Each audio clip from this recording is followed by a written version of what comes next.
quickly, how did Bobby come to me? We are going to talk about the big F word. In nonprofit, we all know what the F word is. Fundraising. Oh yeah. Money. Bobby came to me because actually, Gnome Surf has a board member who works with Bobby. Right. And a small little, we're talking about collaboration, we're talking about having conversations. And through that, Bobby found a walk on water, and through that found us. When you type in surf therapy, thank you very much, Suzanne and Jurgen. Woo. When you type in surf therapy, and certainly the words international, guess who comes up first? We do. Thank you very much. Surf therapy is making waves. Bobby is here to discuss, again, everybody's favorite F word, but we find this to be very valuable and important because there isn't anybody in here who aren't struggling and or needing funding to support what they do. So we all need a roof over our head and food on the table in order to do what we do. Put our oxygen masks on first, and some of us forget that. I know I've worked very hard this week, but every single person in this room has worked very hard every single day. I'm no different from all of you. I'm so grateful for what you do, because what you do means there needs to be an ISTO. And so thank you for your success. I'm going to say this a lot, your success is ours. And I hope that by the end of Sunday, or even Saturday night, or whenever you have to leave, that you see our success is yours. So, Bobby, we need some fundraising tips. Woo! Who needs some more money? Who needs more money? Wait, no, I better question. Who has enough money? Whose bank accounts are full? I mean, who's fully funded? Okay, well, good. I'm so happy to be here. Here we are. I mean, show of hand. Who's super, super stoked to be here? Just like, this is everything. This is everything right here. And there's many moments in our life that are defining moments. And you are all within a defining moment right now. You are dropping a pebble in the ocean, and the ripples that are going to radiate out are going to change so many lives. And here we are talking today about how we're going to make this happen. And just like this giant wave that happened outside of Montauk, it didn't come from anywhere. It just didn't show up. I mean, it traveled thousands of miles so this surfer could catch the wave of his life. And that's what you are all here to do. I mean, you're here to fill your brains and fill your hearts to be able to take this back to your organizations, take this back to your locations, and to truly make an impact. And I am so stoked to be here. I work with hundreds of nonprofits around this nation. We raise hundreds of millions of dollars.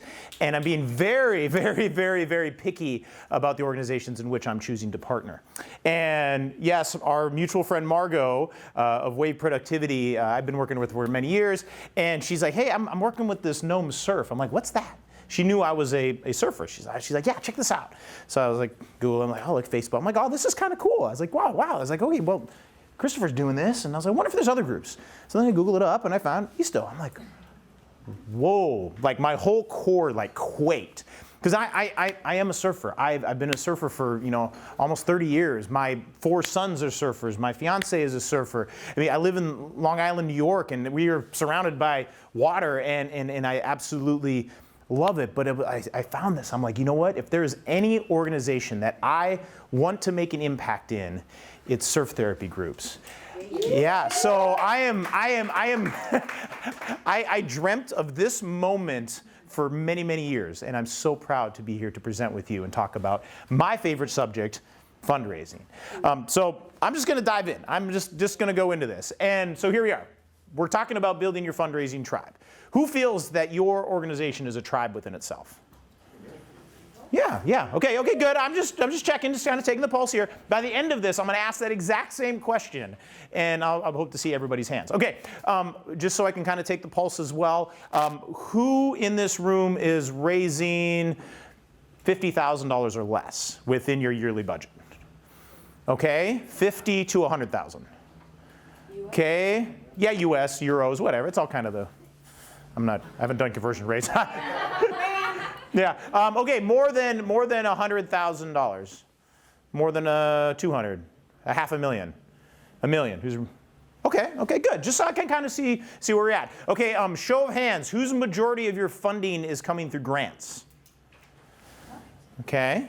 Through grants, through government grants, different things. Okay. Majority of funding coming through events, fundraising events. Okay. Majority of funding coming through corporate sponsorships. Okay. Great. Majority of funding coming through individual donors. Okay. Majority of funding coming through merchandise, swag. Okay, just checking. Just had to ask. Okay, good.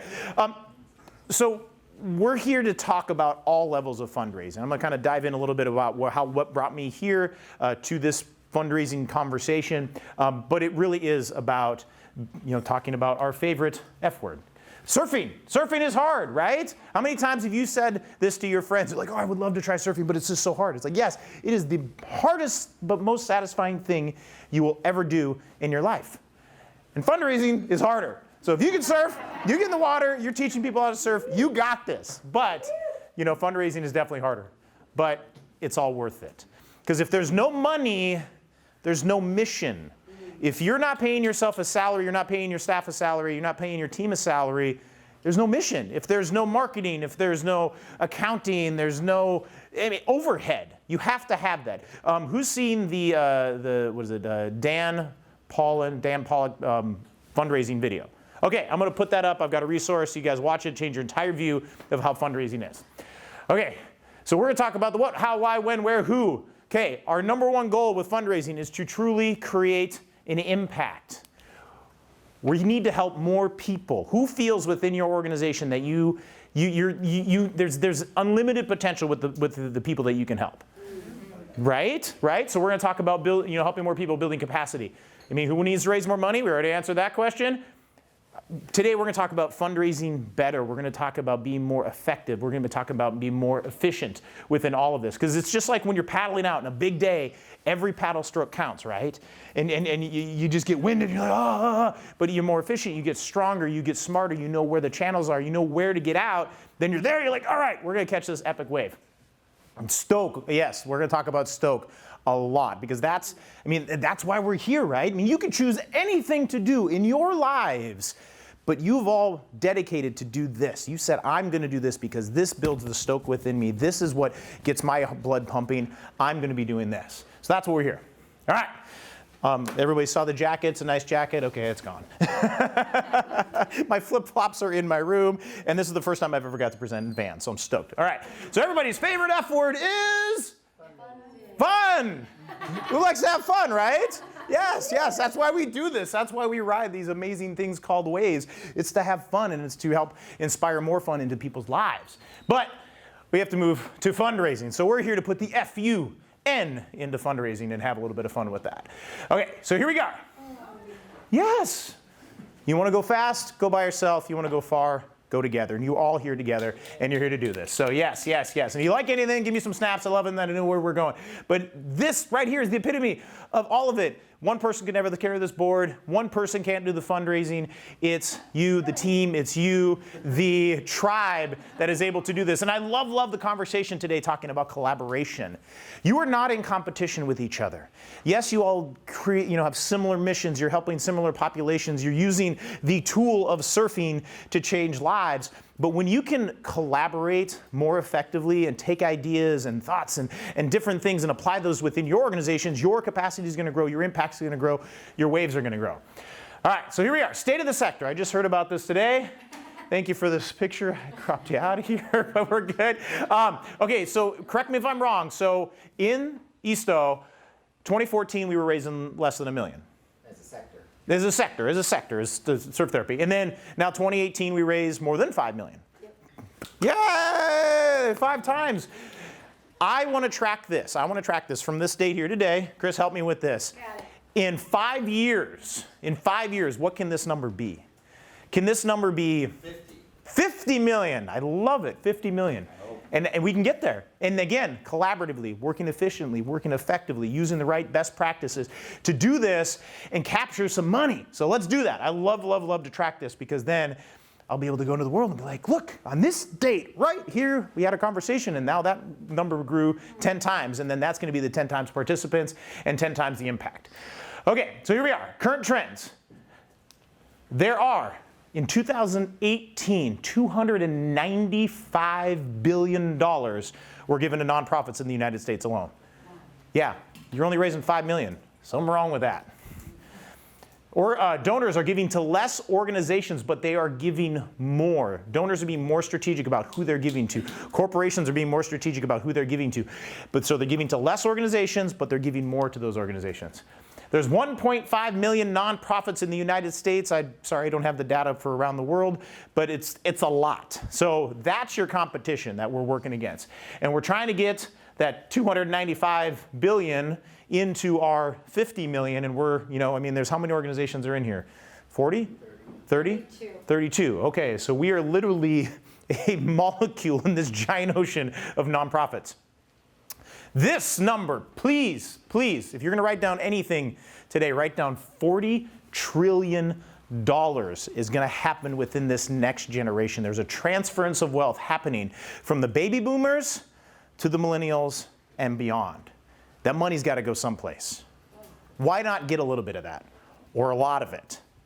And now you start talking about this millennial generation, this Generation Z that's out there.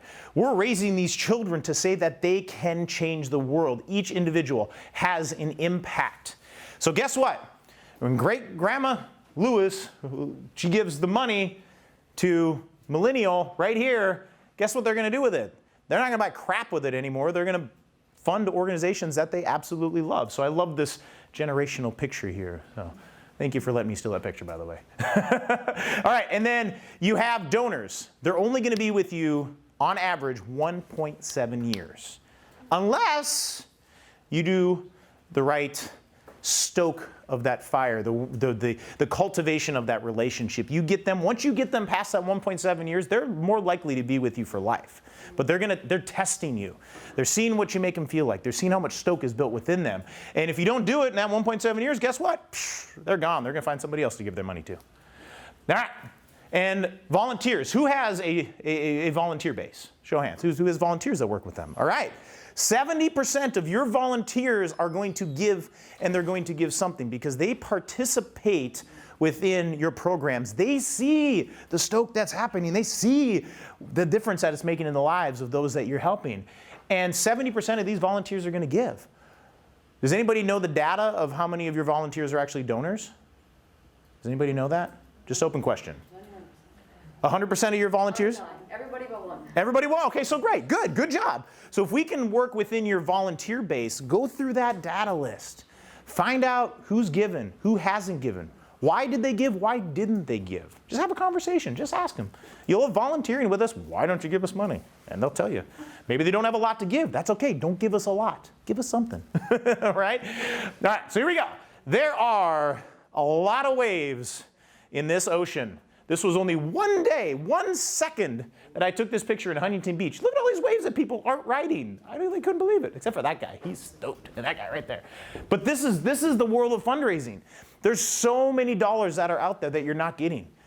And guess what? I'm going to teach you how to get it today. All right. So a lot of money. We just got to work for it. We got to paddle for it. We got to get those waves that are not getting ridden. All right. So who's this kook? Yep, that's me. That's me. That's right.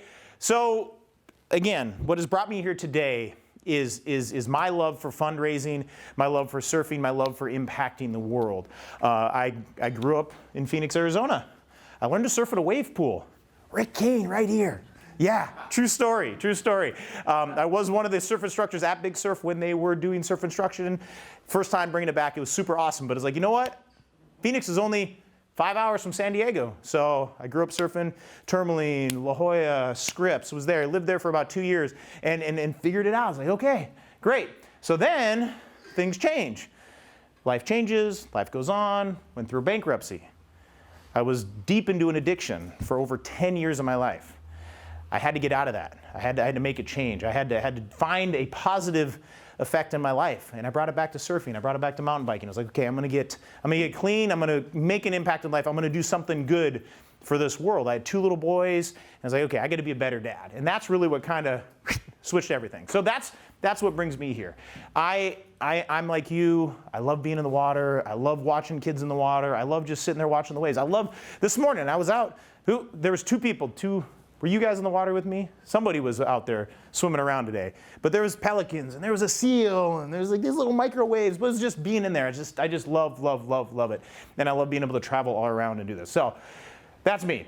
And this is where I was. See this guy right here? World Automobile Auctioneer Champion. Woo. Yeah, right? I sold used cars to used car dealers. Wow. Yeah. Where does that put me in the grand scheme of things? Yeah, it made me feel a little bit lower than, I won't say it, but yeah, I mean, that's where I was. And I was doing this. I was helping these mega corporations, sell millions and millions of dollars a year in used automobiles to other used car dealers. And I'm like, this is not giving me the warm and fuzzy at night. I need to make a change. So I made a change.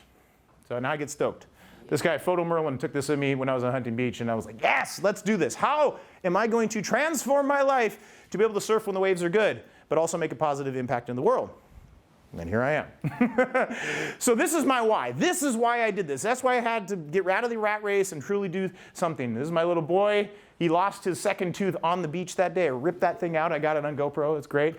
This is my fiance, Surfer Gal. This is my newest, soon-to-be stepson, Reed. He's just super stoked. And then that's me and the 4 boys all together on the beach this summer. And then this is the happy family. This is our beachfront property in Long Island. We can drive on the beach. Yeah. So we drive on the beach, and we don't have to spend millions of dollars for a house. We just have this 4Runner that goes out, and we just live on the beach now. It's great. Love it. So this is my why. This is why I'm here to help you. I want to help you raise money so that you are more successful, and then within that, maybe I get to work with some of you someday, and then I can continue to do this. So please help me to help you. All right. Home is where the waves are. This is my new home. I lived in Phoenix. Now I live in Long Island, New York. This is Jones Beach. There's a thing. You might have seen that in Men in Black. But yeah, we have waves. We surf in New York. Don't tell anybody, okay? But if you want to come visit, I'll take you out. We'll go on the beach. It'll be great, all right? All right.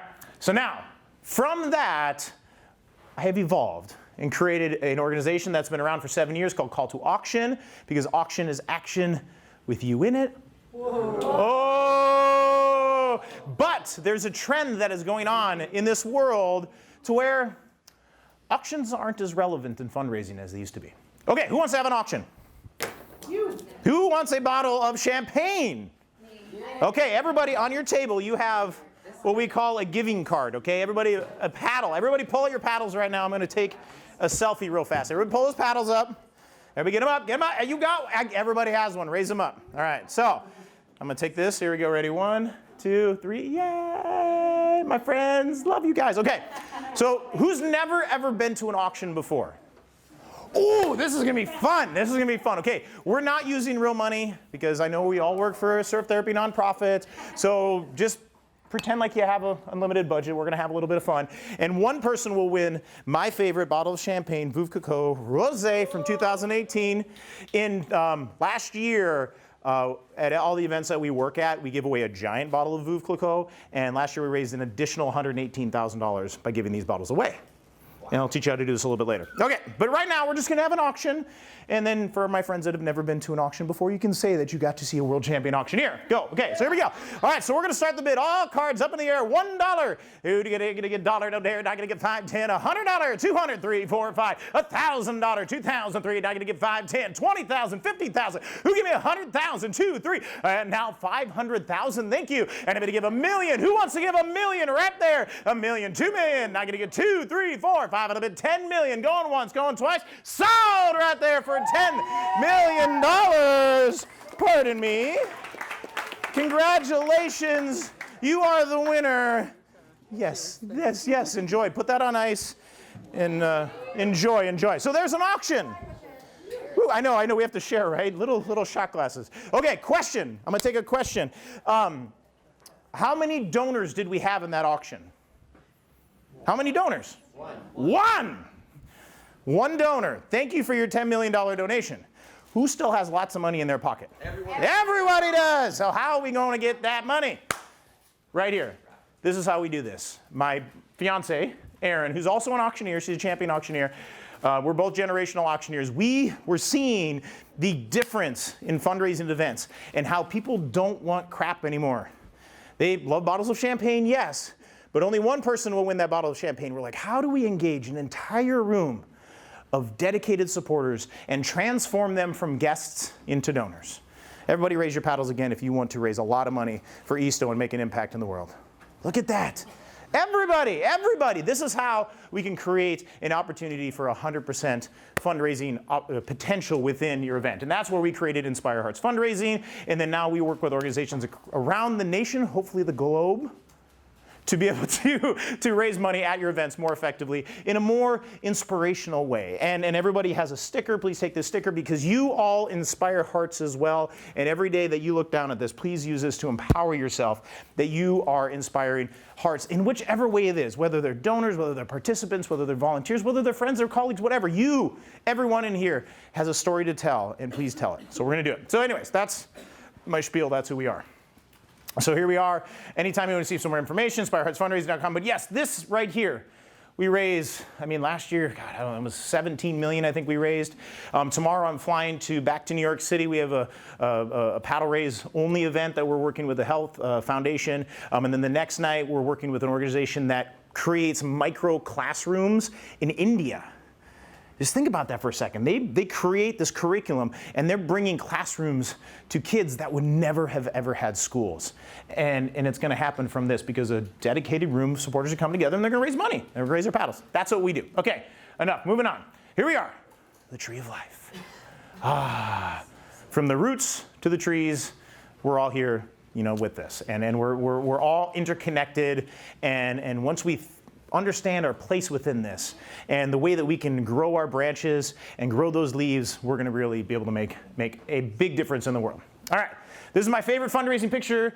This is my son. This was his first paddle raise he was ever. And then there's me right there raising it. I was like, oh. So every time I see this, I just get stoked because what we're doing is we're building a generation of philanthropists right now. Now, my son, he got to raise his paddle at the $100 level. Everybody here was given $100. But you look at this, young and old, everybody can give and somebody can give something. All right, here we go. And this is it, the drop with the ripples that go out. So now we're going to go to, all right, so here we go. You have the drop. The donors make the drop in the ocean. So you have your mission from there. Your participants, your volunteers are along that. But the biggest thing is your impact. From the donors through your mission and your participants' impact. That's what we're talking about here. Yes, fundraising is one thing, impact is another thing, because you're taking the dollars here and you're throwing them in your nonprofit machine and you're spinning them around, and then the true result of that is within impact. Okay, so methods of fundraising. There's lots of ways to raise money as a nonprofit. So we've got auctions, events, raffle sponsorships, surf contests, walks, golf, cornhole, corporate sponsorship, grants, individual giving, merch, pay-to-play services, major donors, peer-to-peer. And I heard two people today. Where's my friends from Portugal? Where are you at? All right, there. So there's a service in which you work with corporations and you help them to surf, and then you charge them this, but they give you this, and then there's a profit margin there. And I think you do that as well in New Zealand, or provide where was it? Natalie, yes, Natalie. Oh yeah, Natalie, where's Natalie? There. Provide a corporate team building exercise. So that's another profit model that's there. But these are just the different methods of fundraising that are there. We're going to talk about all of these, but it's a very simple kind of concept which applies to every one of these pieces that are here. Okay, we're going to talk about transactional versus transformational fundraising.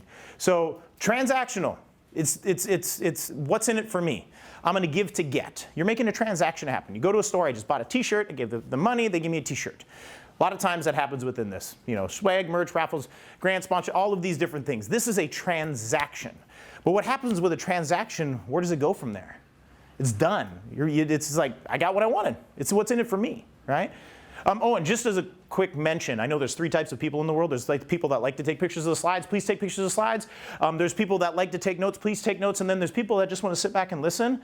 You can email me, and I'll email you the slides, and I'm going to put them up on a Facebook group I'm going to invite everybody to later. So, transformational. You're creating an experience. You're transforming that relationship that your donor has with you. Events. No matter what the event is, whether it's a therapy day or a gala or a pig roast or whatever it's going to be, you create an experience in which your community, your tribe comes together. Returning donors, the reason they come back is not because they bought a t-shirt. The reason they come back is because you make them feel good about buying that t-shirt or about being in that day, about that. That right there, the returning donors is where we're going to make the biggest money. And then we're building your tribe. So these T's are all going to have within our theme here. All right, so we got find your sweet spot in fundraising. So it's just like finding the sweet spot on the wave, right? Position, practice, fitness, swell, tide, crew, board, sun, everything. All has to come in alignment in order for you to catch this wave. Obviously, I had bad technique. I did not catch this wave. But the guy took a picture of it and it was all good. So that's what we're going to do. We're going to talk about that. So now how do we catch that perfect wave? All right, so here, these are all of the things to catch the perfect wave. You got to be in the right place at the right time. You got to know what you do. You got to be strong enough. The wind's got to be on point. You got to have the right crew, the right vibe in the water. You got to have the right stuff, everything, so that you can be in the sweet spot. And like, all right. So now, how do you succeed in fundraising? Dun, dun, dun. The exact same. All right, so location, depending where you are within a geographic region, that's your location. How do you tap into that local market that you have? But now there's this wonderful little thing that we have in our pocket every day, microcomputer. You know what? This breaks all location boundaries. Timing, when do you ask? How do you ask? Where do you ask? What is the timing? We are coming upon year-end giving. Who has their year-end giving plan set in place? 1, 2, 3, 4 and a half.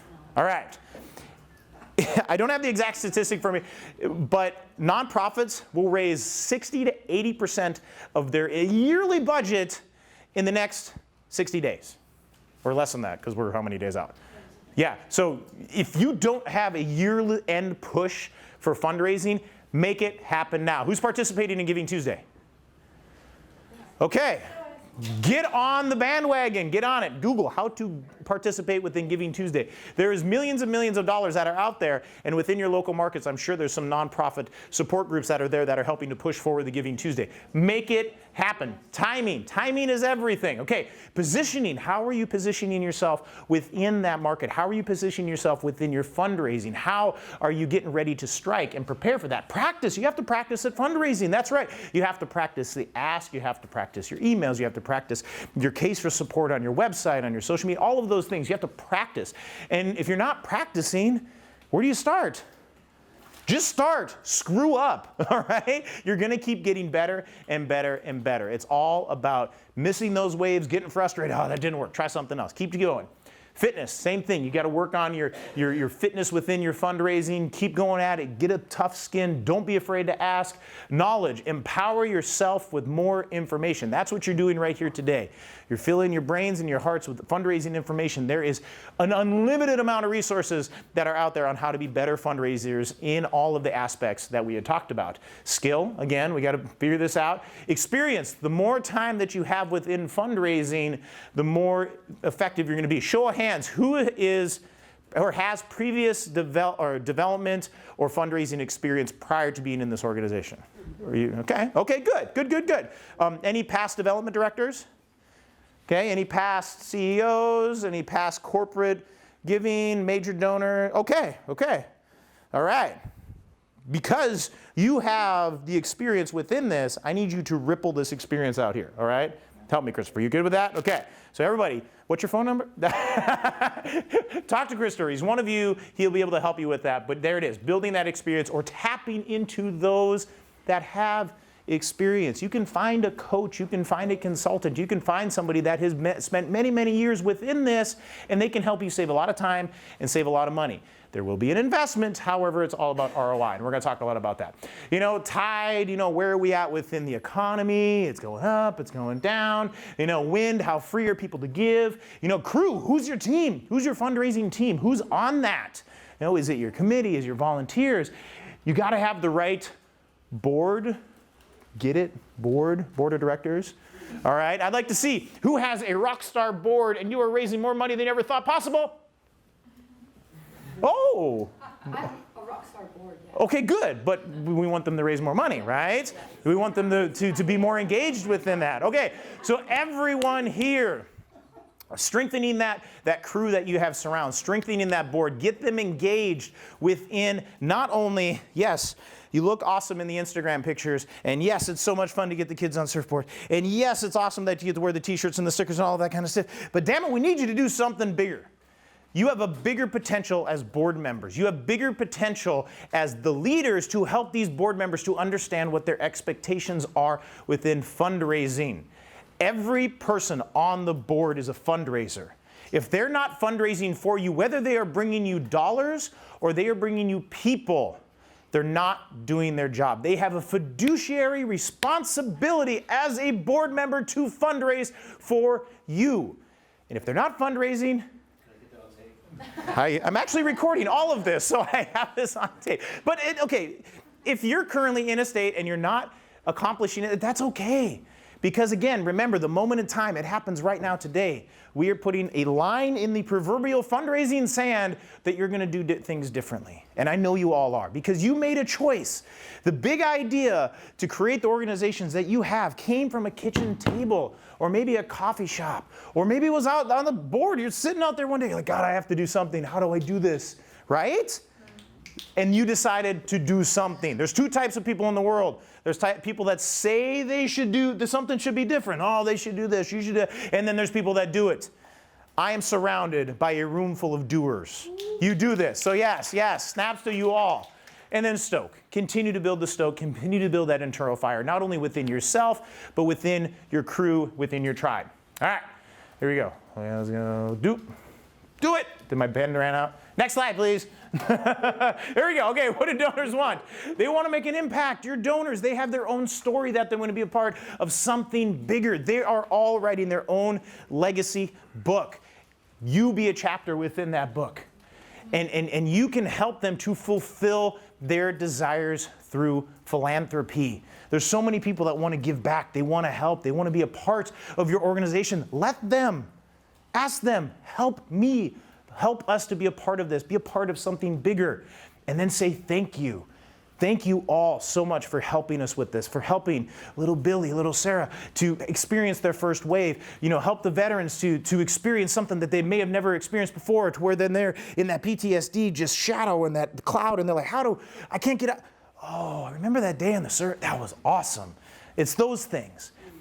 Telling them thank you, allowing them to be a part of it, and then building that stoke within those donors. Just keep them fired up. I mean, I follow, I think, almost everybody in this room on social media now. And every time I see a picture out there, you are stoking my fire inside of me. So keep up the good work. I love it. And if you're not, get on the bandwagon, do it. And your donors. I was at the Association of Fundraising Professionals philanthropy luncheon yesterday in Phoenix, Arizona, and I was surrounded by all clients and that I've worked with, and past clients and future clients and all of that. But there was a donor on stage that works with the botanical gardens there. And they gave, I don't know, last year like $3 million or something like that. And it's just this cute little, old man and old lady, and they love to hike the Grand Canyon and plant cactus in the garden. That's like their thing. And they're like, yeah, we love all of this, but we love that you let us to have fun. As donors, they want to have fun. So have fun with them. Bring them out. Let them be a part of that. That's what it is. So they're looking for the good stuff. Give them the good stuff. Oh, there we go. What can they give? What they can give. All right, here we go. What can they give? Now we're going to talk about the 4 T's of fundraising. All right, the 4 T's of fundraising. We already talked about transaction and transformation. We're going to do this different. Okay, so here we go. The 4 T's.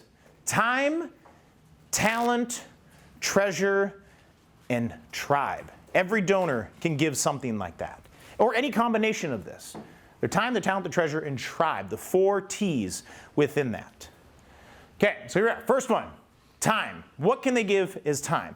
They can volunteer, they can lend a hand, phone calls, thank you notes, setup, cleanup, whatever. Time. When is the surf day? Are we? Sunday. Sunday, okay. So Sunday, you are all going to dedicate time. You're just going to be there. You're going to provide that time. And what's more valuable than money? Time, right? So if a donor is investing their time into you, they're giving you something that's so valuable that they're never going to give back. They're applying their energy, they're applying their focus, they're applying their presence, and they're applying their time. So let's respect that. Let's honor that as a key donation that's within that. All right, and now talent. Some donors have different talents, right? You all have different talents. Leadership, design, work creation, art experience, photography, accounting, whatever. If you have somebody that is an expert in building you an app, let them build you an app, all right? If somebody is a lawyer and they're going to help you write your bylaws, let them do that. Maybe if they're an accountant, let them help you. Maybe web design, whatever it is. But everyone has a superpower within them. Let them utilize their talent to help you. They're going to apply their time and they're going to apply their talent. But this right here, this is valuable, because then now you think of the way that that's going to roll, that's going to continue to ripple out, and help you build capacity, help you build impact, help you build motivation, all of these things. That talent, it's not about how much time they give, but it's the talent they can provide. There's a funny story that I always tell the nonprofits, because we're the premium live fundraisers in this nation, and then we tell them what our fee is, and they're like, whoa, that's a big investment. It's like, yeah, but it's ROI. But I tell them, okay, so there's this VW bus lover, just loves the bus, right? You're cruising around, all of a sudden something happens, and you know the gremlin that happens in there. You're like, what do I do? You take it to every shop in the city. You just drive, like, it just keeps making that ticking noise. We don't know. And then you find somebody that knows somebody. The old man doesn't even have a website, but he's got this little itty bitty garage, like tucked way in the back. You know the guy. You roll in there, making a noise. He opens the back. He looks inside. He grabs out his hammer. It's just humming. It's like, wow, thing's running great. Well, he's like, well, how much do I owe you? It's like, well, it's $100. He's like, oh, okay, that's a lot. You only hit it with a hammer. It's like, well, yeah, it's $10 to hit it with the hammer, but it's $90 to know where to hit it. Right? Yeah, so you got to find someone that has the talent and knows exactly how to do that. So it's providing that. Okay, so here we are. Treasure this, yes, the gift, the green, the good stuff right here. What treasure can donors give? What treasure can they give? Yes, cash. Our second favorite four-letter word, cash, right? Cash, surface first, by the way. So hard cash, hard cash, hard cash. Get the money, get the dollars. But then there's so many other things that they can help to provide. Stocks, bonds, cryptocurrency. Is anybody accepting cryptocurrency in here as donations? Ooh. Do you know that crypto giving day is coming up in 20-some days? You're going to participate within that? Yes. Okay, great. If anybody needs an introduction to someone to help you accept cryptocurrency within your organization, please let me know. I've got a great firm out of Washington, D.C. that works and consults on how to do that. But just real quick on crypto, there's like 200 million users that are out there. There's like $300 billion in crypto, and it's just going to continue to grow. So tap into it. Tap into it. All right? Real estate. People can donate real estate. They can donate items. And then you can turn around and liquidate those. And there's other people that can help liquidate these different types of things and then turn them back into cash. So treasure. This is, everybody's looking for this. Ultimately, all roads lead to treasure. But the most important T, tribe. We want to find and build and create a stronger, more powerful tribe. What is ISTO's motto? Yes, I wish I had another bottle of champagne. I will give it to you. Go far, you got to go together. So here it is. We're building the tribe right here. Okay, so here it is. Tribe. The kumbaya. Where's my kumbaya people? I love the kumbaya moment. Okay, so who are there? Who's in your tribe? Family, friends, work, business, social network, crew, school, millennial earth savers, anybody that participates within your organization, that likes you on Instagram, that likes you on Facebook, that might be out on the beach and see your banner flying. Get them in your tribe. And you're only going to be as successful within fundraising as powerful as your tribe is going to be. So here is where we're going to build the tribe. Everybody grab a piece of paper. Everybody's got one of these, okay? Everybody just draw a little circle there. Draw a little circle right there in the center of your page. All right, this is your current tribe right now. This is your current tribe. Just this little circle right there. And you might have, 50 people in your tribe. You might have 100 people, and you might have 5,000. I don't know. But this is your current tribe. Okay, so now everybody, just real quick, think of your top 10 donors or your top 10 corporations or your top 10 funders, and just like draw a little dot there. Just kind of around the outside of that circle. Kind of like how we're doing here. each one of these. But you know what's great? And then now, each one of those circles, or those little dots, has a tribe within themselves. And some tribes are bigger, and some tribes are smaller. All right, so now you're starting to grow your circle. But then what will end up happening is each one of these individuals with their own tribe, they have their own little tribe within that. So now there's some more circles and more circles and more circles and more. And now you're just going to fill this entire page with circles because you want to focus them within your tribe. Allow your donors to bring their tribe in to help you, and help your donors to tell your story. Help your donors to tell their own why they're involved with WOW. The reason they're involved with Gnome Surf. The reason they're involved with you all that are there. Let them be your biggest cheerleaders. Let them be your biggest ambassadors. Because then what will then end happening is now you start to leverage their tribe. And you get their tribe in, whoo, because it's not what you know, it's who you know, right?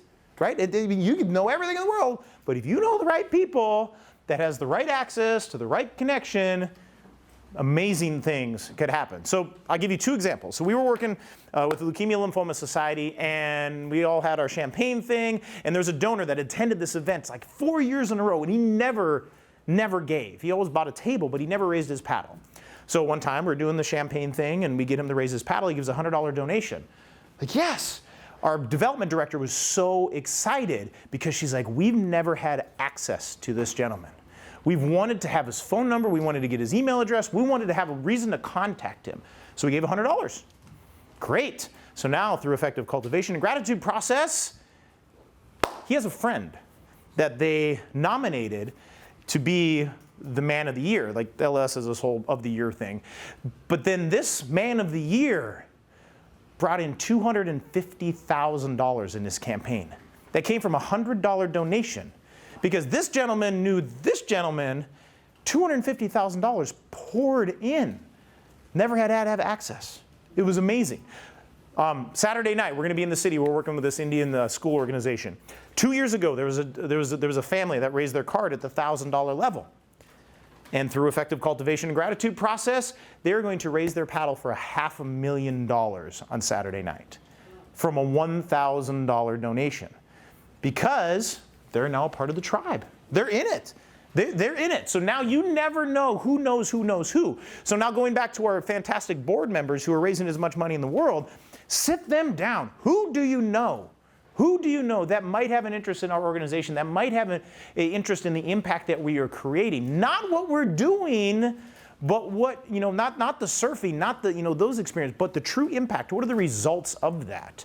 Maybe there's somebody that, has a soft spot for kids with cancer. And yes, you're helping these kids and their families with cancer by giving them that moment within, the water, but then it's more than that. It helps to create that experience, create the endorphins. I mean, it creates that serotonin that kills the cancer.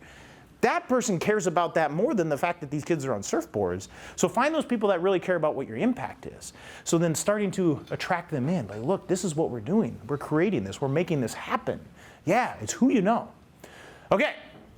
So what is a tribe? Why is a tribe? Tribe is a people with shared interests. We all have shared interests. So find that shared interest. You have to have a way to communicate. This is the definition of a tribe. So you have to have that way to communicate. Show of hands, who has a email list and is working that puppy? Okay. So for those of you that are not working your email database list, start working it, build it, find who's on that list, build profiles of each one of those email addresses, because behind each one of those email addresses, there's a phone number. Behind each one of those phone numbers, there's a human, there's a person, there's an individual, there's a donor there. Start to find out what their connection is to you and what do they care about. Like, what do you like about us? And they'll tell you. And then guess what? You just repeat back to them what they told you, what they love about you, and then you know what's going to happen? They're going to give you more money. They'll be more engaged. They'll give you more time, talent, treasure, tribe, the 4 T's, all of that. Tribes need leaders, and leaders need tribes. You are all leaders of your own tribe within this. So the more of an effective leader that you are within this, the more effective your tribe is going to be, the more powerful your tribe is going to be. So let's give these tribes that leader that they need and help them to kind of design that path and that journey that you're all on together. Because we're only here for another, anywhere between 50 and 20 years. I mean, the people that are in this room, you think about that. I mean, Cal, we can get eaten by a seal tomorrow. So be the leader and be your best within that. Tribes are our keys for survival. I mean, the reason the human race is around is because we gathered as tribes. Tribes see ourselves, when we see ourselves within this. I saw myself within this room before I even knew this room existed. So I saw this. I knew that this was going to happen. But tribes are waiting to become members of movements. And what you are doing, you're creating a movement. You are doing something so crazy. The world's like, what? Surf? What? How is that going to help somebody? But I mean, how many times have you heard that, right? I mean, it's an endless conversation that you're having with so many people that are out there. Like, you're crazy. You're just going surfing. Oh my God. But it's bigger than that. It's a movement. And a movement is all people coming together to create change in the world. And you are all world changers. And it is just rippling out. And I know it's going to happen. And I'm so excited because in 5 years, we're going to come back here. And we're going to need a 10 times bigger room than this. I mean, heck, we might even need a giant coliseum to bring in the amount of people that are going to be at this. So this is happening. We are at the beginning of a movement. Okay, so here we go. Leaders need tribes. You need the right board to shred. You need the right board to fundraise. Find those people that are effective. You need executive leaders. Major donors can be a part of your committees. They can be a part of your board. They can help you steer this bus. Because you know what major donors have? More major donor friends. They are all a part of that. So tap into them. Have conversations, with them. Bring them into your tribe. Bring them into that next level of leadership. And your committees as well, too. Whatever committee, whether it's an event committee, whether it's a beach day committee, whether it's we're going to capture as many wetsuits, use wetsuits as we can committee, whatever. They're providing their time and their talent within that. Tap into that committee. Allow them to do more. Invite them to do more. How can you help us more? And it's really all about asking. Okay, so here is. Yes, right? Woo! Love that. Is that person here? Yes, Yeah, buddy. I saw that picture. I was like, I have to use this picture. I have to. Okay, so we're talked about the 4 T's of fundraising, but just as of yesterday, we had 5 T's of fundraising. Testimony. Testimony. You need to tell your story. You need your tribe to tell your story. Your participants, your volunteers, your participants' parents, your participants' family, for them to tell their story to the tribe. It's not who has the best story. It's who tells the best story. And if you can tell the best story, guess what? You win the fundraising game. Because I don't know, you don't have to do a show of hands, but how many people compare your organization to another organization? You're like, well, they don't do that, and they don't do that, But God, they have 100,000 followers on Instagram. Well, guess what? They tell a better story. Get to it. Tell a better story. You create that law of attraction. More people want to be involved with you. They want to get in there. And tell it everywhere. Sing it from the heavens. Just say, this is the most amazing thing. Natalie and I had lunch today. I asked Natalie, what is your biggest hurdle with fundraising? She said it's herself. And she said, there's a mental block within me and money. I'm sorry I'm sharing this very personal story with you, but this is a perfect example. Thank you for being brave. Thank you. And you can talk to your therapist and just be like, that guy, he's spilled the beans. So I asked, and she said, I just have this mental block with money. So then we started talking more about the story, more about what the organization does, more about what Groundswell helps women that have been through trauma. I'm like, you need to tell this story to more women. You need to go tell the story to women entrepreneurs. Women entrepreneurs want to make an impact within the world. Go find the women entrepreneur groups and organizations and conferences that are there and go tell that story. And now all of a sudden, you know what's going to happen? People are going to be so excited about what you're doing. They're going to be attracted to you. They're going to say, how can I help? How can I provide my time, talent, treasure, and tribe to help you build your tribe? Attract those waves to you. Again, it's all about positioning. Have you ever had one of those days in the water and you're like, these waves are just coming to me. Look at that, I'm in the right space at the right time. I know where the sandbar is. I know, like at Old Man's, there's the pipe that's on the wall, and then I get to be this far, and there's a little rock right here. Does anybody surf tourmaline? It's the one place. Okay, nobody here surfs. It's fine. But I caught the wave of my life there, and I knew it was in the right place at the right time. I attracted the wave from so far to me. It just felt so good. But when you do that, you will truly attract those people that want to help you. Sorry. So you can do that, and you will do that by telling your testimony. So now, this happened to me yesterday when I was at the AFP luncheon, and he talked about time, he talked about treasure, he talked about talent, he talked about testimony. I'm like, bing! I didn't want to rewrite the other slides, so I just did this one. So anyway, so it's 5 T's of fundraising now. Testimony. You have to tell your story as effectively as possible, and you will gather these other crazy people to wear neon and hang out with you on the beach. All right, so here we go. So okay, let's catch a wave now. Let's catch a wave. And we're going to do this, all right? Yes, it's so much fun. So here we go. It's all about position. And then you have to paddle. And then you got to shred. And then you're stoked. And then it just keeps going around again. It's cycle. See the cycle of life, right? And you just keep going. And then you want to keep doing it. Same thing with fundraising. You got to create all of this. So I'm going to teach you how to do this right now. So now we're going to transform your tribe to treasure. These are the different ways to do it. The most effective method of fundraising is just asking. Just ask. You have a relationship with somebody, can you give? Can you be a part of our organization? And don't be afraid to ask big. All right? Who's afraid to ask for money? Yeah, and it's okay. No, it's a terrible, terrible fear that many of us, especially our generation and older generations, have. We're afraid to talk about money. So just get over it. Just ask. It's not that hard. I do the hardest job, the 2 hardest jobs in the world that people fear the most. I public speak. Who likes to public speak? Show hands. Okay, I have some extroverts. And ask for money. I love both of those, obviously. But it's all about getting over that ask. Just ask. What's the worst that somebody's going to say? No. And what? And then you move on. And then you move on. But you know what? In fundraising, it's never no. It's just not right now. It might not be the right timing for that person. So you ask, hey, could you give me $1 million? No. Well, that's okay. Maybe there might be a day that you can. But if you can't give $1 million, what would be meaningful for you? Well, I'll give you 50,000. Okay, I'll take it. So don't be afraid to ask bold. Okay, I didn't add this to but I'm gonna give you some bonus.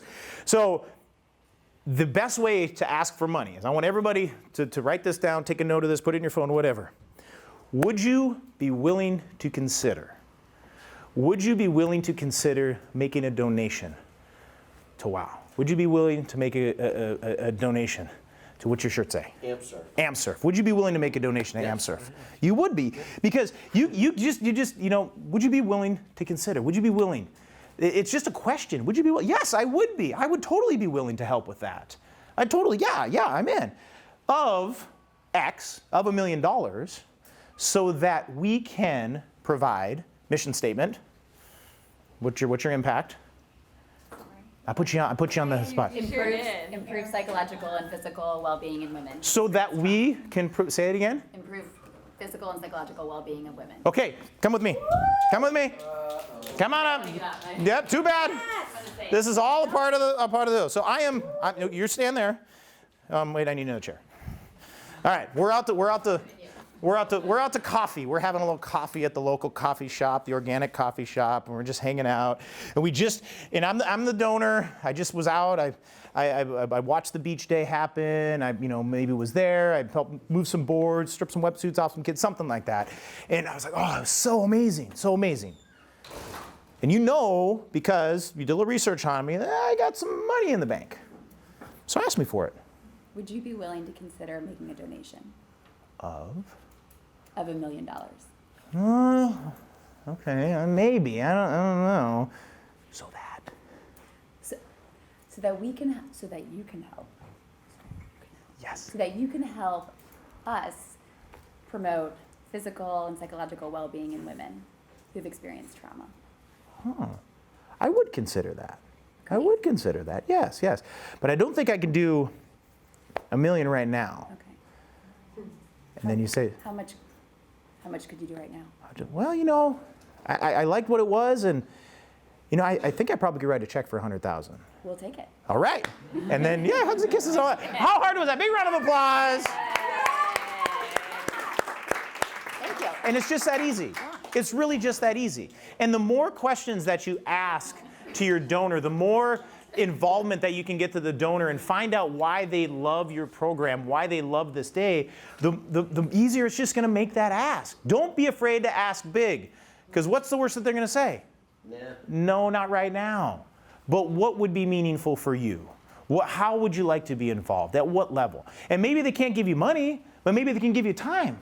Well, I can't write the check right now. And then it's like, well, what could you provide? It's like, well, I've got a couple friends down at the golf club, and they're looking for an organization to get behind. You know, maybe I can share some information and have them come out on the next day and see what you're doing. And you're like, yeah.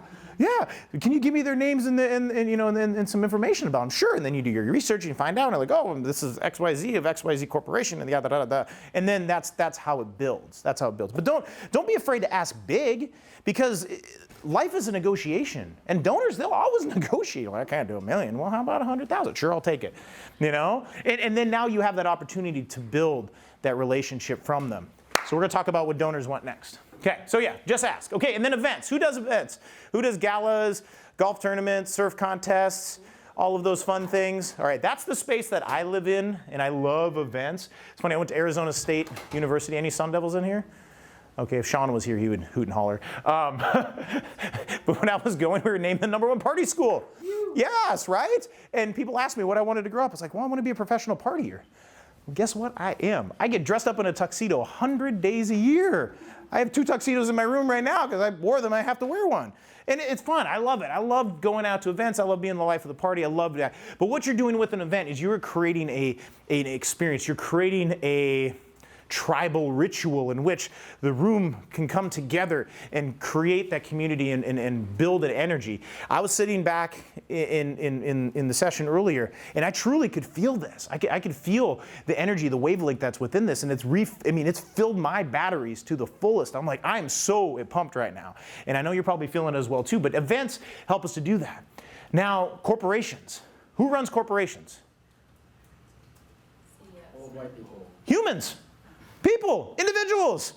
Have a conversation with the human, ask the questions, ask how you as a corporation, would you be willing to consider to partner with us in a strategic partnership? Let's do that. Grants. Who says yes to a grant? Humans, right? Humans. So once you get to know whom that grantor is and what is important for them and what is important for their foundation or their grant process for them to say yes, find that out and make it happen. And then merch. Everybody loves merch. Please, I love t-shirts. My favorite t-shirt in the world is my AWOW t-shirt that I got at the event, and I wear it everywhere, and it smells right now, so if anybody has a t-shirt, give me one. I will wear it proudly. But that is a way that you can also share your message and get that out there, because I get people at the airport, what's this AWOW thing? What's that? So I tell them, I'm like, I was at this thing, and they do this, and they're like, wow, that's amazing. I'm going to get a gnome surf shirt one of these days, and then I'll be out there, and I'll be spreading the word too about that. But the people that are wearing your merch are getting out there, they're spreading it. They're part of your tribe. They're building. All right, how am I doing on time? Okay, good. I'm an hour. I got another 3 minutes. Great. Okay. What is that? Windmills. I don't know. Who are you playing on my computer? That's weird. I don't know where that came from. That is funky. That could have been really weird if it was something else. Okay, here we go. All right, here we go. I'm going to create your map for treasure. Finding the buried treasure. You need to have a fundraising plan. And within your fundraising plan, you need to have an event plan. You need to have a major gifts plan, corporate strategy, individual giving, monthly giving, social giving, grant plan, merch plan, gratitude plan. Whose head hurts? Yeah, right? Right? But you need to have these plans in place, because if you don't plan to succeed, you're going to plan to fail, right? It's the 7 Ps, right? Prior proper planning prevents piss poor performance. So plan. You got to build these plans. You have to, figure out how you're going to get out there and, and what you're going to do. So build that map for treasure. Okay, so now I'm going to give you the map right now. This is the treasure map right here, and it's so easy. It's the 365 degrees of fundraising. You're like, wow, 365. How many days are in a year? Fundraise every day. Every day you're fundraising. ABF. Always be fundraising. Oh. See, I'm full of it, right? All right. So here it is. The way they get the dollars is you have an event. And it doesn't need to be a gala. It doesn't need to be a certain day. But it is a thing that happens that engages the donor. That is an event. That is an activating experience. So you have the event. And then you say thank you. And then something else happens. And then you say thank you again. And then something else happens and you say thank you again. And then something else happens, thank you again. And then you get the big dollar sign. It's that simple. So you have to plan to build this. You have to plan to build this. So we're going to talk a little bit about event fundraising real quick, because again, this is where I live. Your testimony is going to be there. You're going to attract these tribe members. You're building that stoke. You're making that call to action. Who wants to join us tonight and join us, our movement? Be a part of us. Give us something. You're building a community. This is an opportunity for everybody to come together. That's why you are all here. You want to build a community. But most important of any event is saying thank you. Thank you. Donor-centric fundraising. Has anybody ever read that book by Penelope Burke? Okay, I will put the resource in the Facebook group. I'll email it to you. But her name's Penelope Burke. She does research study. Where's all my research data dorks out there? Nerds. Yes! Woo! All right, she did studies of donors and finding out what donors want. And I'm going to tell you exactly what it is because I read the book and I absolutely love it. But it comes down to saying thank you in a meaningful, impactful way. Super, but that's it. Thank you. Because of you. Okay, today, did you know this, that today we're celebrating Sesame Street's 50th anniversary? Yeah, right? Right? And what was always at the end of Sesame Street? The little PBS thing, viewers like you. So start to use that. Start to think within that as you were having conversations with donors. And great job, because of you. Because of you, you made the impact. You're the ones that are doing this. Because remember back before we had the slide with the drop in the water, it's not the donors that do the work. You're the flow through of their dollars to the impact. So because of you. All right. And then my fiance made me put this in here. The higher the heel at the event, the more money you're going to raise. I know we all want galas in the beach with the flip-flops and the ukuleles and the luau's and all of that thing. But it's true, studies have been shown that the higher the heel, the more dressed up people are, the more money you're going to raise. Now, not everybody is a surfer, right? But people love surfing. So we talked about that impact. What is the result of your organization? Starting to sell that result, starting to sell that impact. This is what we're doing. And the way that we do that is this fun activity called surfing. But this is what our true impact is. We're helping veterans. We're helping kids with disabilities. We're helping women through trauma. We're helping men with drug and alcohol addiction. And there's so many people that want to help your impact, but they could care less about surfing. They're like, yeah, that's cool. So sell that impact and let them come to your events and make it feel good and make it look good, make it taste good. And they will. They'll help you provide that. And now, not to say I haven't done $1 million fundraiser in the sand. She made me put that in there. So it's there. Something to consider. Okay, so revenue generators at events. You have sponsorships. That's, one of the big three revenue generators at an event. There are some events that don't do any at-event fundraising. All they do is sponsorships. What do sponsors want? They want you to feature and showcase their business in front of your tribe, and they want to make an impact on your mission. Social impact is what they want. So give them that. Just give them that. You could have the most awesome luau ever and not do any fundraising at the luau, but you get $10,000 sponsors. That's $100,000, and you only have to talk to 10 people. You don't have to do the silent auction, all the things. Sponsors, do that. Tickets, that's the next one. Set your ticket price higher. You should have your event paid for with sponsorships and or ticket sales before you even walk in the door. Your ticket sales should cover your costs. You should never have to worry about making money at your event to cover your costs. So set your ticket price at cost and add 20 to 50 to 100%, because that's a big fundraising chunk right there. And then your sponsorships layer on top of that. Live appeal, the paddle raise, the ask, the give us your money. Nowadays, there is a transformation that's happening across this world. I was at an event last night that was filled with the baby boomers, I'll say that kindly, and there's all these silent auction items. And we had all these great live auction items. And it was terrible. Nobody wanted this stuff anymore, because what's happening? They're downsizing, they're shrinking, they don't care. We raised, I don't know, $20,000 in the live auction. I think they're silent auction did like 10,000. We raised 44,000 in the paddle raise. Because you know why? They want to give. They want to make an impact. They want to make an impact on the kids that we were helping. So the live appeal, these are your top three fundraising methods. And then auctions. Yes, I'm an auctioneer, and I love, love, love, love auctions. I love doing the funny talk, and you all had a great time. It's entertaining, but it's transactional. It's exclusive. If you have 300 guests at your event and you have 50 silent auction items, how many donors do you have? 50 or less, because sometimes people like this stuff and they get in there and give me that stuff, you know, or they're on their phone, whatever. And live auctions, again, they're exclusive. There was one donor that won the champagne, and everybody else wants to give. So thinking about utilizing these revenue generators as you know, effectively as possible, strategically as possible. Yes, live auctions are entertaining, they're engaging, they're fun, they build an energy within that, but they need to have a purpose. If they don't have a purpose, your silent auction. If you get into an event and your silent auction wraps around this room and you have 300 items and you only have 200 guests, you have now turned it into a flea market. Stop that. Be very strategic within your silent auctions. 10, 20, 30 very specialized curated items that people actually want to bid on. And people want experiences. They don't want crap unless it's a Kelly Slater signed surfboard and you get to go to the surf ranch. That's different. but you have to be strategic, you know, about that. I could talk about, you know, another 10 hours on auctions. Raffles and games, there's so many different things that you could do, you know, within that. I mean, there is a thing called a golden ticket. There's the mystery box. There's heads or tails. There's the fishbowl raffle. Don't ever call it a Chinese auction. Chinese auction is racist. Stop. If you have Chinese auction within your event marketing, throw it away. Stop. That's my job as a human being to stop that. All right. And then merch. Again, open a store. So what you're doing at an event is you're opening up a store for a very short amount of time. You are now Best Buy for 3 hours. Make it look good, make it feel good. Question, yes? Can you elaborate more on some of those other raffle options? 'Cause we just had a gala on Saturday, and I left money on the table when you were talking about the auction. Yeah. The people that gave and the people that didn't. Yeah. Did you do an ask?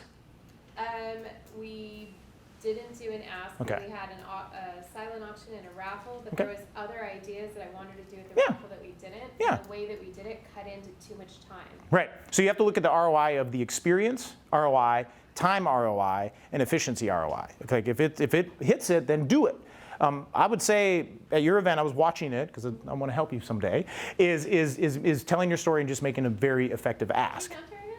I did not. I was in New York, but I watched it online. I was like, look at this is good stuff. So your raffles and games, this is a way that can build the experience level, you know, that's within that. I mean, there's the 50-50 raffle. Stop it. You're giving half your money away. Give away, I don't know, I mean, give away a bottle of champagne. Give away $500. Give away a trip to Costa Rica or something like that, and people will buy a raffle ticket for that. But if you're doing a 50-50, you're just giving half your money away. Don't do that. Or better yet, I'm going to give you, okay, here we go.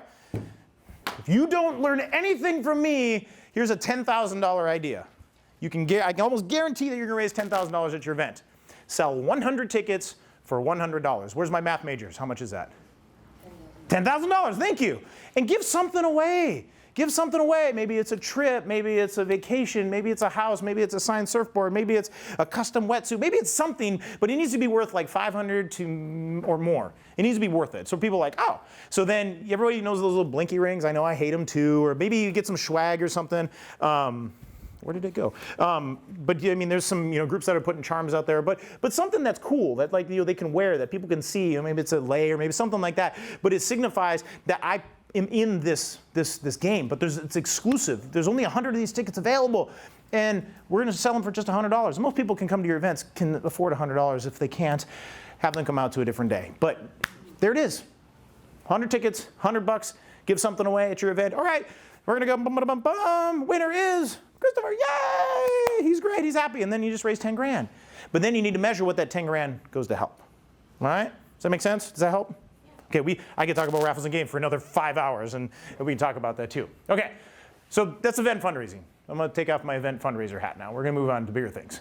Thank you. You need to keep the Stoke alive. You need to continue to build connection. You need to show impact. You need to set up for that next ask. Get people prepped and ready to go, because when they feel it, they're like, yeah, this is good. Okay, they know you're going to ask again eventually, and now you know how to ask. You're going to ask them, and then just keep that going. And there's the cycle again. Ask, gift, thank you, ask, gift, thank you. Showing impact. Okay, here we go. We're going to talk about how to say mahalo, how to say thank you. What do donors want? The 3 things that donors want. This is the 3 things that they want. This is all that they care about. They want a timely and sincere, authentic thank you. And they want their gift to be shown, they want their gift to see how much that impact that they made within that. Because of your $100,000 gift, you were able to help another 10,000 participants come into, to our program. And that's the impact because of your gift, because of you, because of viewers like you. So that's how it is. But it needs to be timely. Okay, somebody makes a gift. What is the time frame that you need to say thank you? How many? How many? Just I don't know, 3? 3 days? 3 days, good. It's 48 hours. The first thank you needs to happen within 48 hours. Email, text, or phone call. You call them, you get their voicemail. It's just as effective. Penelope Burke actually studied this. If it comes from leadership in your organization, from a board member or executive level, it is that much more impactful because it comes out that time. But it needs to be authentic and it needs to be sincere. Handwritten thank you notes, timeline. Yes. 1 week. 1 week, perfect, yes. If you can get it within a week, 2 weeks is okay too. Within 2 weeks is good. Okay, impact of your gift. You need to create what we call an impact report. And you just had the gala, right? And how much money did we raise at the Urban Surf for Kids? $25,000, okay. So what I want you to do now, and it could be a couple weeks now, or I know you're kind of in gala hangover mode and you're here, but even if it was a month later, you say, because of you, and send it to everybody that was there, everybody that bought a silent auction item, raffle ticket, sponsor, everybody. Because of you, you helped us to raise $25,000. What's 25 grand gonna do? Fund the trip to Hawaii. From the trip to Hawaii. Because of you, you helped us raise $25,000, and we're sending how many kids to Hawaii? 12. We're sending 12 kids to Hawaii. How awesome is that, right? It makes the donors feel good. They're like, wow, I didn't give $25,000, but I was a part of that $25,000. And now we're sending 12 kids to Hawaii, and it's going to change their lives forever. It's going to be amazing. So you create that donor impact report. You can do that. And you can do that in so many different ways. You can do that in a video. You can do that in a PDF. You can do that in email, however. But show them that. And then when you go to Hawaii, you're going to take videos. You're going to take pictures. And guess who gets those things? Those same donors. Because of you, we raised $25,000 to send these 12 kids to Hawaii, and this is what they feel, this is what they said, this is how it impacted their life. And then you know what the next step is? Call them. How would you like to be more involved? Your 25 grand is going to turn into 100 like that. I can almost guarantee it. If you do it right. You can feel it, right? Right, I feel it. I feel it. It's coming on, it's coming on. But that's what donors want. And great way to say thank you. Email, call, all of this. Maybe a little gift, a little tchotchke, a little something. Just say thank you. And that's it. That's it. It's so simple. So easy. Okay, sponsorships. Here we go. Sponsorships. Individuals are behind the corpse, feature and showcase. We talked about this already. Marketing ROI. So there's 3 wallets that we can tap into to any individual. They have their personalized philanthropy wallet, right? Everybody gives personally. And then if they are involved within a corporation, maybe they own a small business, wherever, they have the corporate philanthropy wallet. Because every corporation wants to give, but then the next wallet, you got to tap into that marketing wallet. Tell them how many impressions that they're going to get. You are now speaking the marketing language to the marketing team, to that marketing director. And marketing budgets are huge. And if you can tap into that and really show that they're getting featured and showcased in a positive way, and then there's the connection to social good there, there's an unlimited amount of money that's there. Especially here with ISTO. Okay, got it. We're going to, you can really, radiate this feeling into the world, and it's going to be, it's good. So there you go. And then brand collabs, so many groups out there want to be a part of what you're doing because it's so unique and it's making such an effective impact. So get in there. All right, individual gifts. This right here is the most effective method of fundraising. 80-20 rule. You are going to raise 80% of your money from the top 20% of your donors. And all you got to do is ask. Major donors want to make an impact. They want to have a tribe, and then those donors have a tribe. So identify, take your list of donors, throw it on the spreadsheet, hit the little magic button that puts them into where they give, where they're giving level, and make relationships happen with that top 20%. Become best friends with them. Show them an impact. Make them feel good. And then take them to coffee. Sit them down. Let's have a conversation. How would you like to be more involved with us? And if you don't do anything else within fundraising, and you only do that, and you can engage those top 20% of your donors, you will have an unlimited amount of funding. This right here. They want to give. Let them give.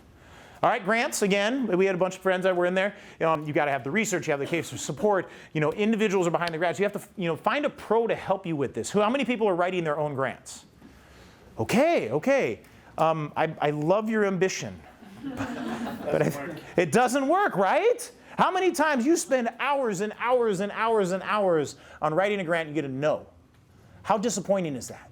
Sucks. It sucks. How bad does it suck? Really. Really sucks. What if you spent that same amount of time cultivating the top 20% of your donors and had conversations with it? You do that too, which is good. I mean, again, our one development professional in here. But just think about where that time is spent. There are professionals that you can hire to write your grants for you. They will find the grants, they will write the grants, and they will get you the grants. If anybody needs a referral, I have an amazing lady out of Phoenix who is in the outdoor experience space. She's a mom, she's a mountain biker, she's a hiker, she's absolutely amazing. This is all she does. And she finds the money and she gets you the money.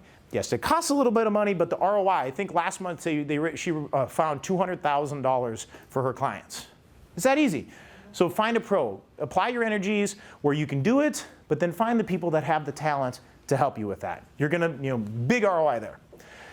All right, here we go. We all remember this, the cycle of life. Here we go, 365 degrees of fundraising, activating event, gratitude, sponsorships, grants, individual giving. Continues to go through. Bam, there it is again. Bam, there it is again. There. Year round. Just keep doing it. Keep that cycle going. And if you don't have a gratitude plan, start there. Build that first. And then next, individual giving plan. Build that next.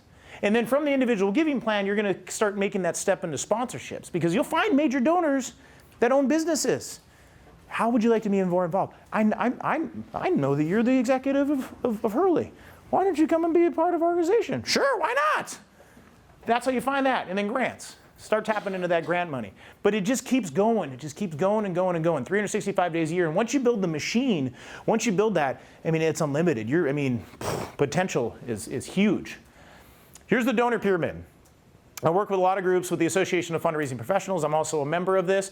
But this right here is our pyramid. We talk about relationship equity, ROI, time versus money.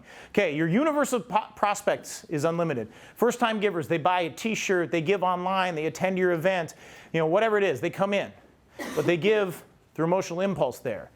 Then you move into your continuing donors. They continue to give and give. Anybody have a monthly giving program? Good, good, good, good, good.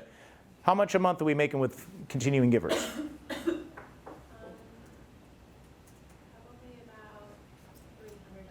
about $300. Okay, so you can take that and just ramp that up.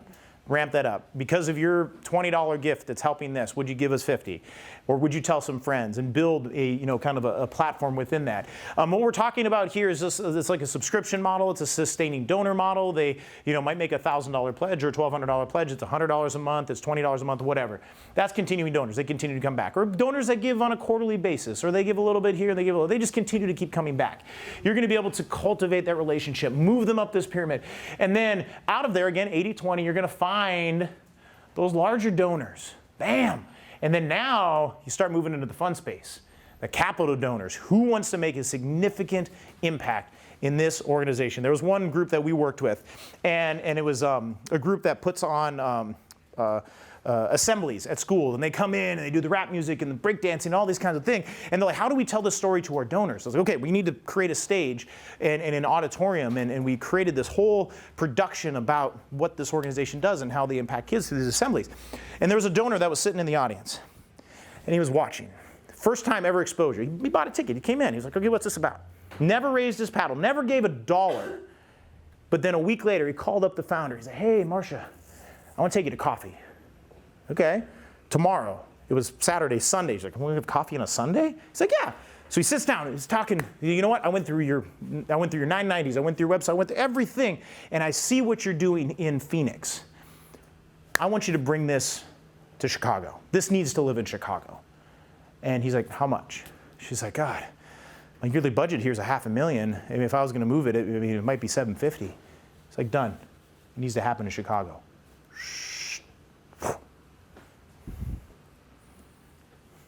It happens.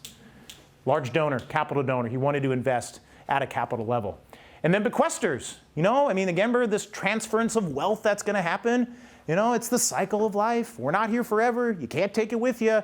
So start to have those conversations with those donors. Like, have you, considered, putting Gnome Surf, in your bequest, in your will? You know, I mean, that gift, when you pass on, your estate could really have a huge impact. And there's a lot of people that specialize in this, but this is the epitome of that, because then somebody might have a beach house at the front of pipeline, and they might leave it to you, and then all of a sudden you're like, whoa! But it happens. It happens all the time. So then you look at this here, emotional impulse, high profile, low ROI, mass media, but then you start going up. This is personal communications, your ROI, your time investment here, your philosophy. They buy into your philosophy. They buy into your mission. They want to be a part of this.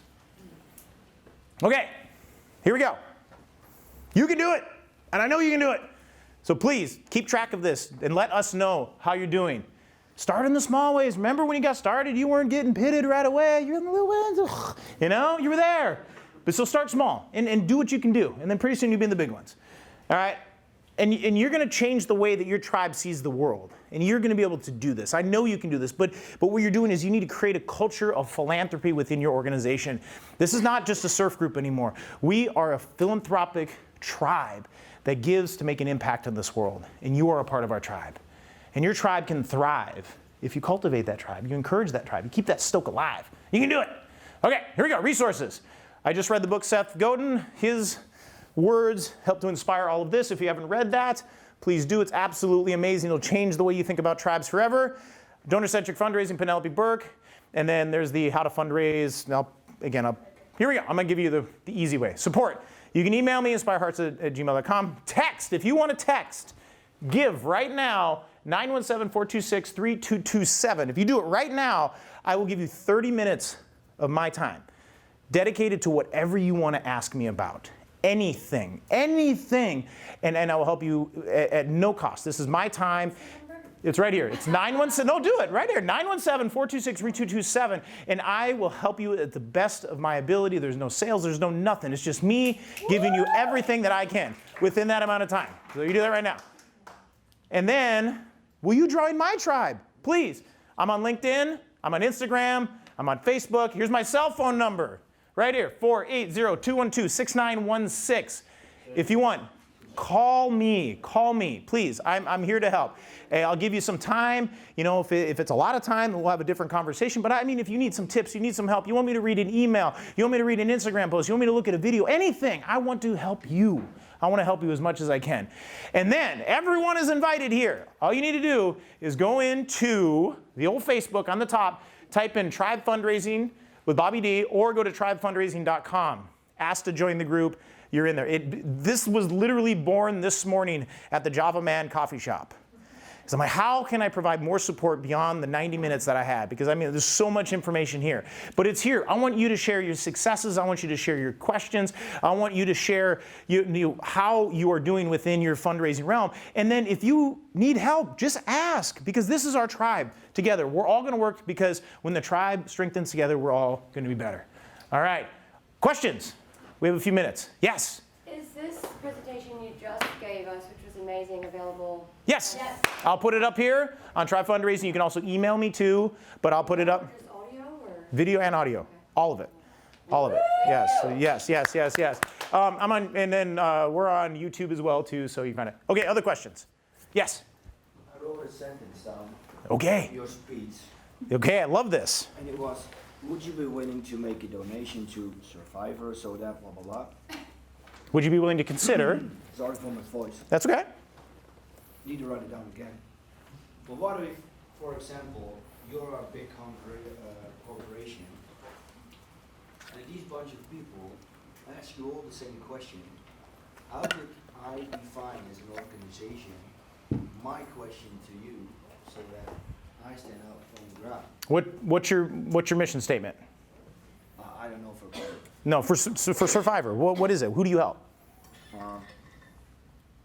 I'm sorry, guys. It's okay. I have PTSD, Okay. and if I'm put on pressure, I shut down. That's okay. That's okay. So within that. He helps first responders, such as police and fire and stuff. Okay. Go through PTSD. Thank through you. Through surf therapy. Thank you for being a part of our tribe and helping me. Thank you. Okay, so with that is then to have that conversation so that we can help to provide individuals with PTSD that have been through some traumatic experiences to feel the healing power of the ocean. Would you join us within that? And that's how you stand out, because I know that there's some major corporations that are out there that those owners have had that experience within their life. They know someone, or maybe they are someone that has affected them deeply. And what you're doing is you're allowing them to make a difference within something that they care about, and that's how you stand out. You're not going to have every donor in the world come to you, but you just have to find the right ones, and that's how you do it. That's how you do it. And I know that by you sharing, that took a lot of courage. I thank you for that. And the more that you're able to share this, the more powerful and the more authentic you're going to be within all of this. And the more effective you'll be within the fundraising, and then you'll be able to make a bigger impact. Okay? And today was the first step for you to do that. So thank you. Thank you. Thank you. Bob, Yes. along the same lines. So that whole, would you consider? I mean, like I get 30 plus emails in an hour from just every little. Yep. Yeah. How do you stand out among the noise? But and I send a lot of emails. Sometimes I feel like I am a big part of the. Yeah, you're the spam. Yeah, that's cool. But would that be a cool subject line for an email to your donors? Hey, would you consider? And then just lay that out in an email. Test it. Is that a A/B test. Send an email with whatever you were doing before, and then send another email with the same stuff inside the email, but with the subject line. Test it. A/B test it. See what happens. Which one's going to get more open rates? Which ones are going to get more people to click on your website? Which people are going to hit the more donate now button? Yeah? Yeah. Try it. Test it. Yeah. Okay. What else? How else can I help? I have a couple more minutes. Yes. We're trying to tap into a demographic of people which we haven't worked with before in a new event. Okay. Which is, we used to run gala balls, and now we're looking at doing a more specific ball on a super yacht with more of a high market network of people. High heels? No, barefoot. Barefoot. Okay. Barefoot. Okay. It's on brand with WOW, but Perfect. how do you become attractive to a market of people who would have no idea about you, and what's that first engagement? How does it need to be? Find an influencer in that market. Partner with that influencer. Partner with that person that has that tribe in the market that you're trying to get within. He owns the boat. He owns the boat. Okay. So now you make that deep connection with this boat owner, and you're sharing your why. This is what we're doing here. This is how we're helping the world. Can you help us, or do you know of someone that you might consider introducing us to this? Or if they don't know somebody, like, well, do you know someone that you could introduce us to, that we could, tap into their network, that we could tap into and have a conversation with them, so that we can build this and we can make this happen. So the first event's always the hardest. But once you get them there and they give somehow, they see and they feel, and then now we're saying thank you. Then now years 2, years 3 is where it's going to. We see the biggest success with our clients in years 3 to 5. There was one organization we worked with. First year we worked with them, raised $50,000. 6 years later, they raised $792,000. Same event, but because they spun the tribe, mixer going, it grew to that. But then they did everything else to share that impact. So yes, did I answer your question? Absolutely. Okay, good. What else? One more minute. One more question. Yes. Do you have any tips on how to identify best donors? I mean, because we've got a limited amount of time. And Right. Everyone. How do you? Okay, so tips to identifying the best donor. The best donors are going to be the ones that have a connection to your cause, and they have the capacity to give. So you might have someone that is so dedicated, but might not have the capacity, and that's okay. But then you might have some high net worth individuals that have all the capacity in the world, but they don't give a shit. So you got to find the ones that make that connection. So as you're having conversations with people, and people are being attracted to what you're doing, they're being attracted to your organization, just call them up. Just gotta dive a little deeper, stalk them on LinkedIn, dig through the Facebook, kind of things. Who do they know, kind of thing. You'll start to build. I mean, there's a whole wealth screening technology that's out there that you could utilize, but it's just having a conversation with them, and then kind of talking to their network and their circle, and you'll find out if that donor has capacity, and then if that donor has that connection, and then they'll dive in a little bit deeper if you dive in a little bit deeper with them. I mean, relationships are all about, it's all about interconnectivity. It's all about investment of that time and that human to human connection. So the more conversations you have with them, you'll identify. And then they make a gift. Again, remember our $1,000 donor now is a $500,000 donor. That started with a test gift, and that's a big thing we didn't talk about today was test money. A lot of times at events or whatever, even people that buy t-shirts or whatever, they're testing you. And if you make them feel good, they'll give you some more. Remember, donors are only going to be with you for 1.7 years if you don't make them feel good. But if you make them feel great, they'll be with you for life. Yeah. Yeah, yeah. All right, so thank you. Thank you, thank you, thank you, thank you, thank you. Thank you so much. Thank you so much. Thank you. God, that was so much fun. Thank you all. And I'm going to be here all day, all night. I'm not leaving until tomorrow morning. So if we're mixing, we're mingling, whatever, please just, I am here for you. I want to help you make an impact in the world. Congratulations. Thanks. Yay! Give it up, Bobby D!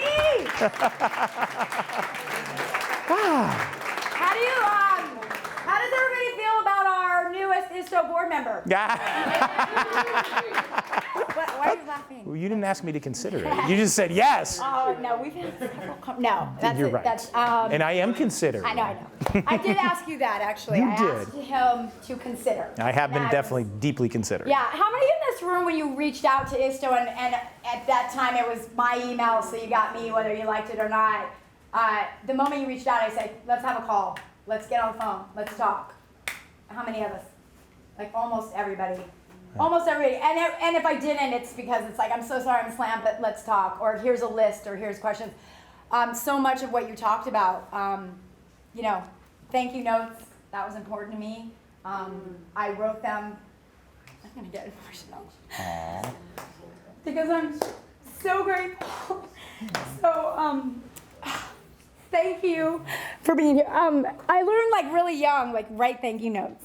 And a lot of you guys have come up and said something, and it just seems like part of the thing. Like gratitude is always first. And I'm here because a small group of you last year in J-Bay said, well, maybe partially no one's going to take it, but also we think Chris can do it. No. I'm putting myself down. I didn't mean it like that. I meant it that a group said, let's see what we can do with this, and you guys trusted me in that. And through that, I've met beautiful human beings like Bobby, and obviously this is what he does for a living. If for any reason, and that's okay, and you're not going to raise hands, we don't want to share emails, please let me know, because I'm actually giving Bobby access to everybody. So. And I won't spam you, I promise. I don't do that. I would rather just you be attracted to me, and if I can help you in any way, directly or indirectly, I would be so honored. I have to ask my final question. Yeah. Who feels like they can do this? Who feels like they can raise more money and make a bigger impact? I do. Okay, good. There was 20%, now we've got 100%. Yay, yes.